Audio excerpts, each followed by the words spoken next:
Hello everyone, आप सभी का मेरे चैनल में स्वागत है।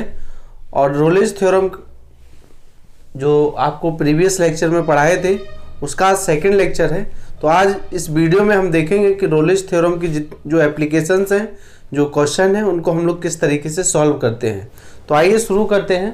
पहला क्वेश्चन है यहाँ पर, verify Rolle's theorem for the function F x is equal to 10x minus x square in the interval, close interval है 0,10। ठीक है, ध्यान रखिएगा इस बात का कि जो हम लोग वहाँ F dash C equal to 0 find कर रहे थे, वहाँ से जो सी हुआ करता था belongs to A comma B, open interval.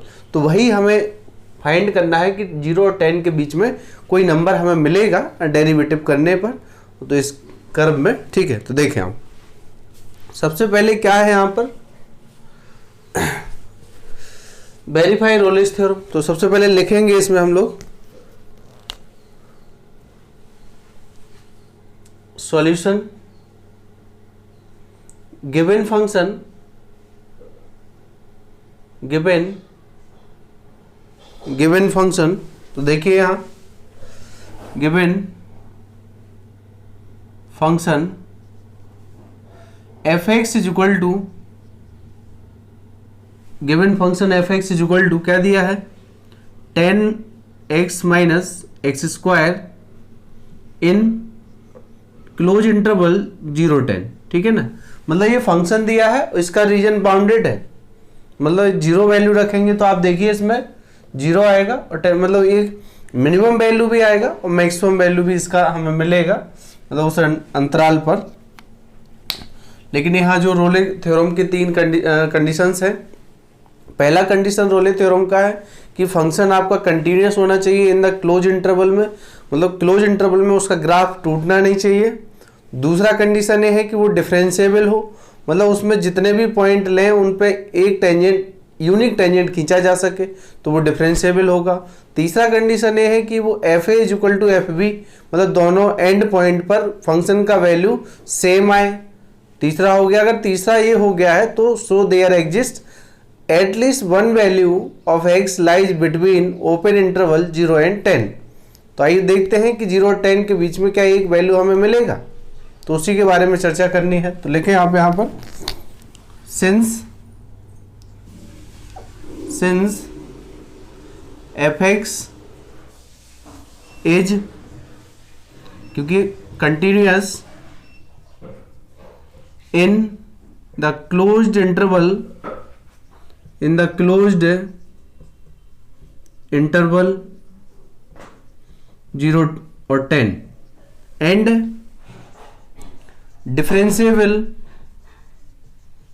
differentiable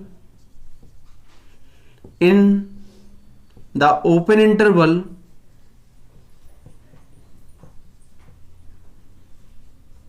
0 और 10।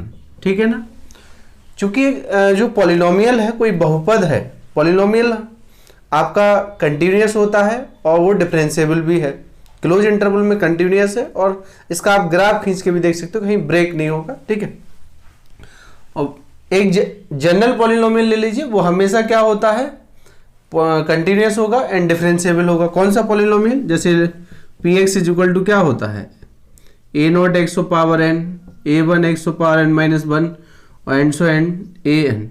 तो इस तरीके का जो पॉलिनोमियल है ये हमेशा क्या है, कंटिन्यूअस है और डिफरेंशिएबल है for all values of x के लिए। ठीक है, खैर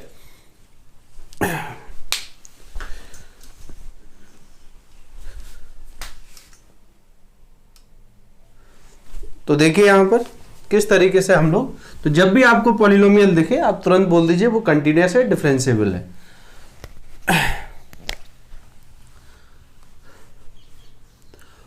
ऑल्सो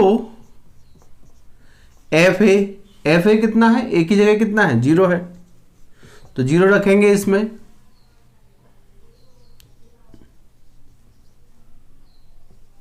तो ये हो गया है 0 एंड F10, तो 10 इंटू 10 और 10 स्क्वायर, तो 100 माइनस 100 इक्वल टू 0।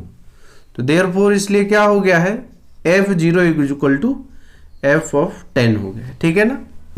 तो आप देख रहे हैं कि तीनों कंडीशन मैंने जो रोलेज थ्योरम के थे वो सेटिस्फाई हो गए हैं। फंक्शन आपका कंटिन्यूस है in the close interval A B में, मतलब 0-10 में, एंड जो फंक्शन आपका है वो डिफरेंशिएबल है इन द फंक्शन जो है डिफरेंशिएबल है इन द ओपन इंटरवल 0 और 10 में। अगर ये दोनों कंडीशन सेटिस्फाई हो गए, तीसरा कंडीशन हम लोग चेक करेंगे कि फंक्शन हमारा दोनों एंड पॉइंट पर क्या सेम वैल्यू दे रहा है। अगर फंक्शन दोनों एंड पॉइंट पर सेम वैल्यू देगा तभी हम क्या है जो सी पॉइंट हमें निकालना है उसकी ओर आगे बढ़ेंगे। तो यहाँ तीसरा वो कंडीशन भी सेटिस्फाई हो गया है कि दोनों एंड पॉइंट पे फंक्शन का वैल्यू सेम आ रहा है। इसीलिए अब हम लोग आगे बढ़ते हैं कि इसके लिए सी जो एक्स का वैल्यू है वो फाइंड ढूंढेंगे कि 0 और 10 के बीच में क्या मिलेगा। तो देखिए now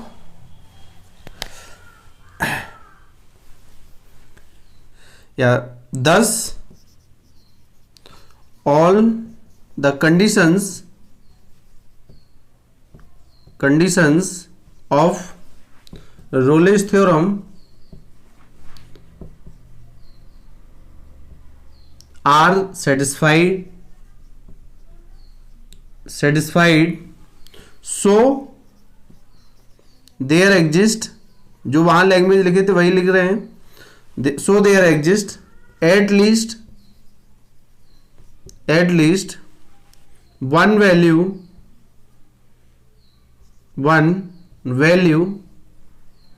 of x lies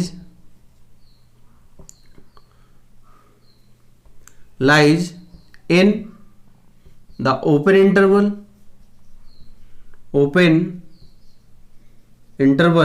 0-10 such that f dash x is equal to क्या होगा 0। तो one value of x lies in the open interval 0-10 such that f dash x is equal to 0। वहां f dash c लिखे थे, तो अगर f dash c लिखना चाहो तो f dash c लिख सकते हैं। अगर f dash c नहीं लिखना है तो कोई दिक्कत नहीं है, अगर c लिखना है तो c भी लिख लीजिए।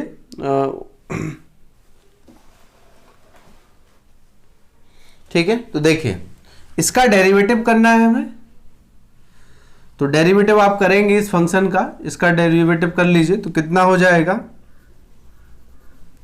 इंप्लाई दैट यहां आ जाएगा 10 - 2x इज इक्वल टू 0। तो यहां से मिला आपको 2x इज इक्वल टू 10 और यहां मिलेगा आपको x इज इक्वल टू 5। अब ये जो 5 आया है हमारा इंटरवल तो क्या है 0-10 है, ओपन इंटरवल है, ओपन इंटरवल है, तो ये ओपन इंटरवल है, यहाँ 0 है और यहाँ 10 है, मतलब इसमें एंड पॉइंट इंक्लूड नहीं है। जो x का वैल्यू 5 आया है क्या वो इसके बीच में नहीं है, 0 और 10 के बीच में नहीं है। नंबर लाइन पे अगर आप देखें इसको, ओपन इंटरवल किस तरीके से नंबर लाइन पे शो करते हैं हम लोग, ये है यहाँ ये खाली है, ठीक है पॉइंट, तो ये ओपन है, ठीक, और यहाँ ये आपका 0 है और ये क्या है 10 है, और तो यहाँ 5 यहाँ आ जाएगा, ठीक। तो इस तरीके से ये नंबर लाइन पे आपने देखा कि 0 और 10 के बीच में 5 आ रहा है, 0 और 10 के बीच में बहुत सारे नंबर आएंगे, ठीक। तो x इक्वल टू 5 आ गया है, बिलोंग्स टू क्या लिखेंगे इसको 0-10, 0-10। तो आप देख रहे हैं कि यहाँ पर एक कम से कम एक ही मिला है, क्योंकि x का वैल्यू एक ही मिला है, सेकंड डिग्री का पॉलिनोमियल है, द्विघात बहुपद है। तो द्विघात बहुपद है तो उसको जब उसका डिफरेंशिएट अपकलन करेंगे तो डिफरेंशिएट अपकलन करने पे 1 डिग्री उसका कम हो जाएगा, तो x का एक ही वैल्यू मिलेगा, x का एक ही वैल्यू मिलेगा हमें, ठीक।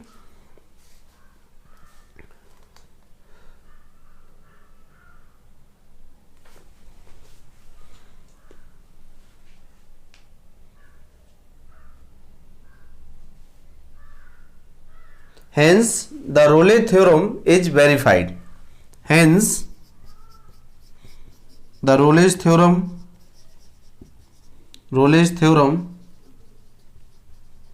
is verified, ठीक है ना। तो इस तरीके से हमें सारे क्वेश्चन करने हैं कि जो रोले थ्योरम है वो वेरीफाई हो गया है। पहले क्या था तीनों कंडीशन सेटिस्फाई कर दिए हैं और तब हम लोग वहाँ एक एक्स सी निकाले हैं। सी हम मान सकते थे, कोई दिक्कत नहीं है, लेकिन हमने सी नहीं सीधा कर दिए हैं। तो एक्स जो 5 आया है बिलोंग्स टू 0,10 में आ रहा है। अब अगर डिग्री यहाँ पॉलिनोमियल की डिग्री ज़्यादा होती, 3, 4 या 5 होती, तो इसके और पॉइंट भी आते जो इस नंबर के बीच में आते। मतलब उस पॉइंट पर वो क्या है, उस मान लो यहाँ क्या है, इस फंक्शन में जब आप इसका ग्राफ खींचेंगे तो x=5 पर इस पॉइंट x=5 जो पॉइंट मिल रहा है, इस पे जो टेंजेंट होगा वो parallel to the x axis आ जाएगा। मतलब आप जब देख रहे हैं कि जब कोई किसी ग्राफ, कोई फंक्शन का ग्राफ है और अगर मान लो ये पैरेलल टू x, ये अगर मान लो x=5 यहाँ पर आया है, तो ये इन दोनों के बीच में एंगल कितना बन रहा है, पैरेलल है तो एंगल 0 बनेगा। इसका मतलब क्या है, स्लोप यहाँ तो 0 है। तो यही है मतलब कि यहाँ जो पॉइंट है ये 5 है, तो 5 पे f'5 इक्वल टू कितना आ रहा है, 0 आ जाएगा। ठीक है, देख लीजिए आप, डैश 0 नहीं आएगा क्या, 5 रखिए, इसका 5 रखेंगे आप तो ये 10 हो जाएगा, तो 0 आ रहा है। तो इसलिए वो, और फर्स्ट डेरिवेटिव क्या होता है, स्लोप होता है, प्रवणता होती है। ठीक, अब अगला क्वेश्चन देखिए आप। तो अभी मैंने छोटा सा क्वेश्चन लिए थे जिसमें एक ही पॉइंट लाई कर रहा था। आप देखिए दूसरा क्वेश्चन है जिसमें एक से ज्यादा पॉइंट भी आ सकते हैं। फंक्शन है f(x) = 2x³ plus x² minus 4x minus 2। ठीक है, ये फंक्शन है।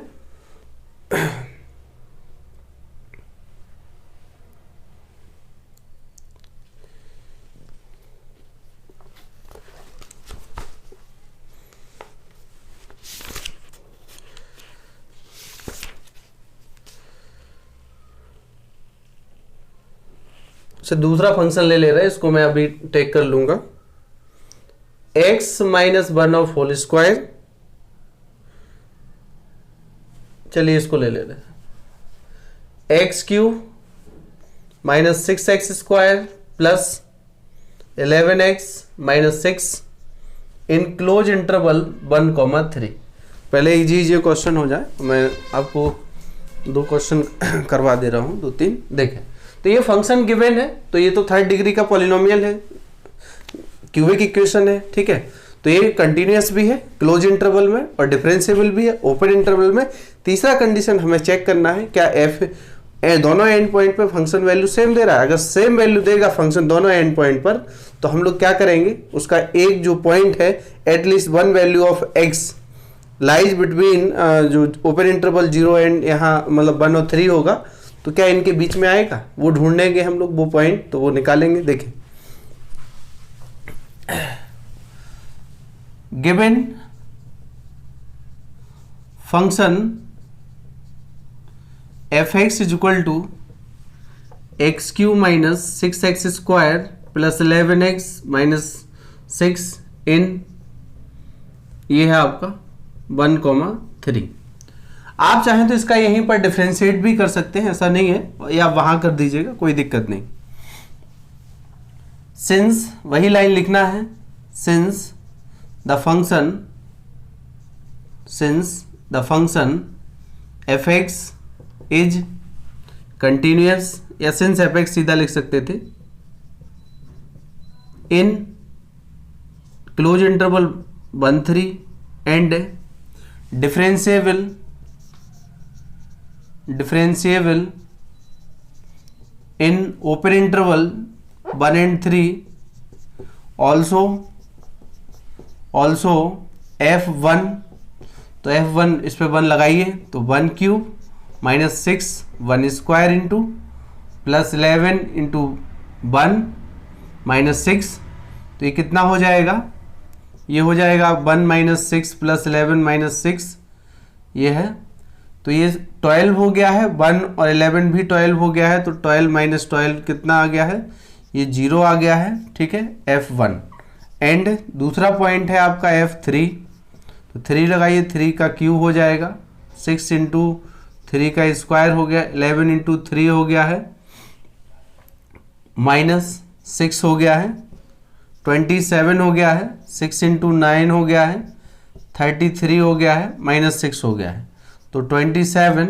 अच्छा, इन दोनों को ऐड कर दीजिए तो ये हो जाएगा आपके पास 60 ये हो गया है, 54 ये हो गया -6, तो ये भी 60 हो गया है, तो इक्वल टू कितना आ गया है यहाँ पर 0। तो ये देख रहे हैं कि आप क्या यहाँ नोटिस कर रहे हैं कि एंड पॉइंट जो है 1 और 3 उन पर वैल्यू इनका सेम आया है, इसीलिए F1 equal to F of 3। Thus all the conditions of Rolle's theorem are satisfied, so there exists at least one value of x lies in the open interval 1 and 3. Thus all the conditions of Rolle's theorem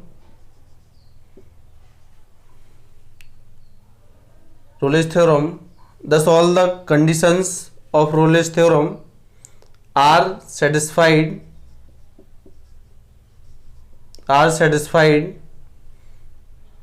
so there exists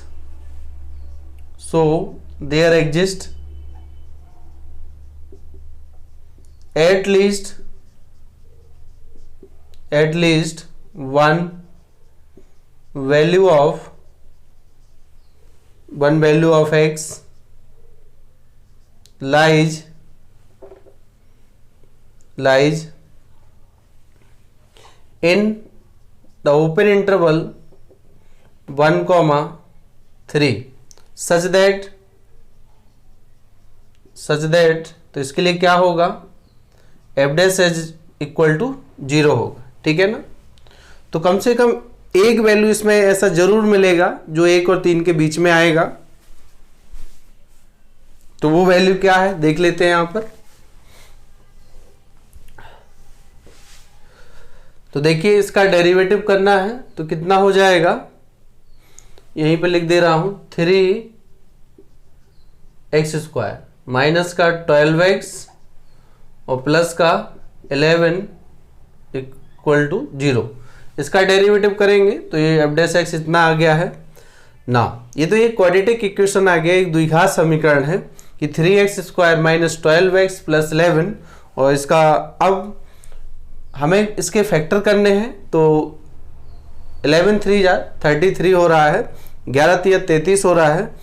क्या हम 33 के ऐसे कोई गुणनखंड कर सकते हैं कि जिन पे ऐड करने पे 12 आ जाए हमारा, ठीक है, क्या 12 आ जाएगा?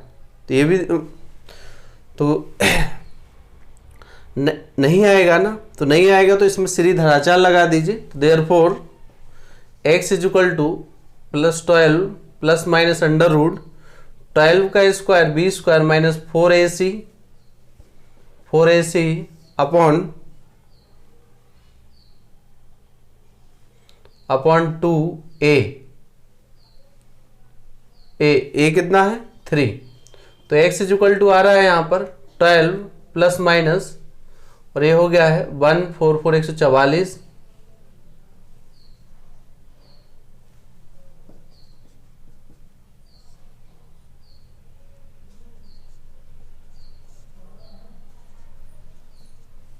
माइनस 132 अपॉन 6, ठीक है। तो अब आप देखिए इसमें x is equal to 12 plus minus, इसमें से सब्ट्रैक्ट कर दीजिए तो यहाँ 2 बच गया है, यहाँ 1 बचेगा तो 12 बचता है upon 6। x is equal to 12 plus minus 2 बाहर निकल जाएगा √3 अपॉन 6, 2 से डिवाइड कर दीजिए, 6 से डिवाइड कर दें आप, x is equal to 2 plus minus √3 upon 3, ठीक है। तो ये इतना आ रहा है। अब 2 प्लस माइनस √3, तो इसके दो वैल्यू आए हैं, एक प्लस में आएगा एक माइनस में आएगा, तो therefore x is equal to 2 minus √3/3 and x is equal to एक प्लस में एक प्लस ले लेंगे एक माइनस ले लेंगे, तो √3/3 3, ठीक है ना, क्योंकि यहाँ से 4 3 12 तो 2 बाहर निकला, 2 से ये 3 टाइम। अच्छा अब आप ये देखिए कि इसमें ये जो दोनों वैल्यू आ रहे हैं 2 प्लस √3/3 है और एक है 2 माइनस √3/3 है। क्या ये दोनों वैल्यू लाई कर रहे हैं 1 और 3 के बीच में? तो ये हमें देखना होगा कि दोनों वैल्यू लाई कर रहे हैं 1 और 3 के बीच में।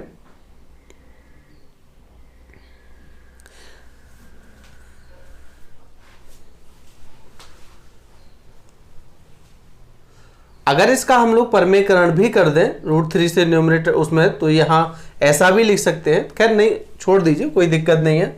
तो ये दोनों वैल्यू कहाँ लाई कर रहे हैं 1,3 में, ये भी वैल्यू लाई कर रहा है 1,3 में। तो अब आप देख रहे हैं कि पिछले 2 क्वेश्चन में, मतलब पिछला जो क्वेश्चन था आपका उसमें एक ही पॉइंट मिल रहा था, लेकिन यहाँ जो कितने पॉइंट मिल गए हैं, 2 पॉइंट मिल गए। ये भी ध्यान रखिएगा, केवल हम रियल पॉइंट को कंसीडर करेंगे यहाँ पर। तो यहाँ 2 पॉइंट मिल गए हैं, ये भी 1 और 3 के बीच में आ रहा है। आप 3 से डिवाइड करिएगा √3 के वैल्यू में 1.732 में, तो भाई कितना होगा 1.732 में आप 3 से डिवाइड करोगे तो ये हो जाएगा 0.5 के नज़दीक आएगा, और 2.5 आ गया है, और 0.5 इसमें सब्ट्रैक्ट करोगे तो 1.5 के आसपास आएगा। तो ये यहाँ से आपको आसानी से पता चल रहा है कि 1 नंबर लाइन पर 1 और 3 के बीच में दोनों नंबर आ रहे हैं, ठीक है ना। तो हेंस द रोलेज थ्योरम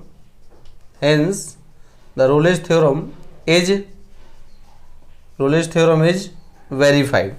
तो इस तरीके से हमें क्वेश्चन करना है। हमें एक पॉइंट तो जरूर मिलेगा, एक से ज़्यादा भी मिल सकते हैं। ध्यान ये रखना है कि वो उस पॉइंट के, मतलब जो इंटरवल है उसके अंदर रहे, ओपन इंटरवल के, उसके बाहर नहीं निकल जाए। ध्यान रखिएगा इस बात का। अगला क्वेश्चन।